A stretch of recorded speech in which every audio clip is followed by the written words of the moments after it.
অল্প কিছু সামগ্রী, ঠিক আছে? অল্প চাল ডাল সেমাই টেমাই তো কান্দা কাটা। আর ট্রিটমেন্ট তোমরা করাইছে সব নাকি মোটামুটি? শুনো, যার কাহো নাই তার আল্লাহ আছে, এটা কথা ফর্ম তুলবেন, ঠিক আছে? যার কাহো নাই তার আল্লাহ আছে। চিন্তা করে করছেন,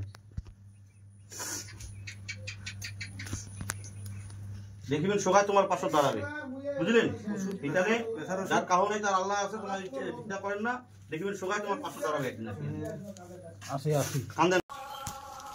আমরা পশ্চিম হাইপাথার সংলগ্ন এলাকার গুয়াবাড়িতে একটি অসুস্থ ব্যক্তিকে দেখতে আসলাম।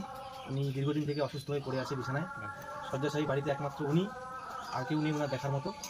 তাই আমরা খবর পেয়েছি, আমাদেরকে খবর দিয়েছে দেশীয় সমাজসেবী সংস্থাকে যে আর্থিক কিছু সহযোগিতা এবং কিছু দ্রব্য সামগ্রী দেওয়ার জন্য।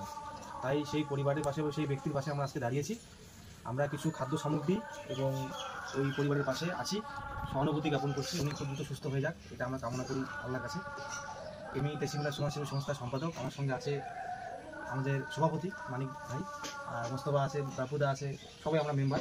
আজকে তেসিমুল্লাহ সমাজসেবী সংস্থার পক্ষ থেকে এই আমাদের এলাকার একদম দুস্থ গরিব মানুষ সরামুদ্দিন আহাকে আর্থিক সাহায্য এবং কিছু খাদ্য সামগ্রী তুলে দেওয়ার জন্য তেসিমুল্লাহ সমাজসেবী সংস্থাকে আমি আন্তরিকভাবে ধন্যবাদ জানাই।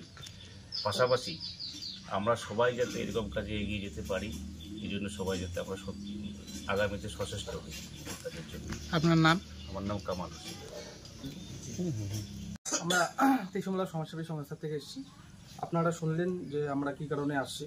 এখানে মানুষটি বর্তমান খুব অসহায়। তাছাড়া আমরা শুনতে পেলাম তার একটা ছোট্ট বাচ্চা আছে, বাচ্চাও সেরকমভাবে কাজ করতে পারে না, যার কারণে তিনি বর্তমানে একদমই অসহায়। তো আমরা খবর পাই, এখানে আমাদের বড়ব্বু এবং কামালদার ইসেতে আমাদের খবর দেওয়া হয়। খবর পেয়ে আমরা আসি, এসে আমরা কিছু খাদ্য সামগ্রী তাদের জন্য নিয়ে আসি।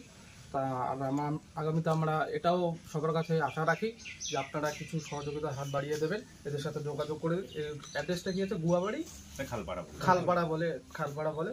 আপনাদের কাছে আমাদের সবার কাছে রিকোয়েস্ট থাকলো আপনারা একটু সহযোগিতার হাত বাড়িয়ে দেবেন।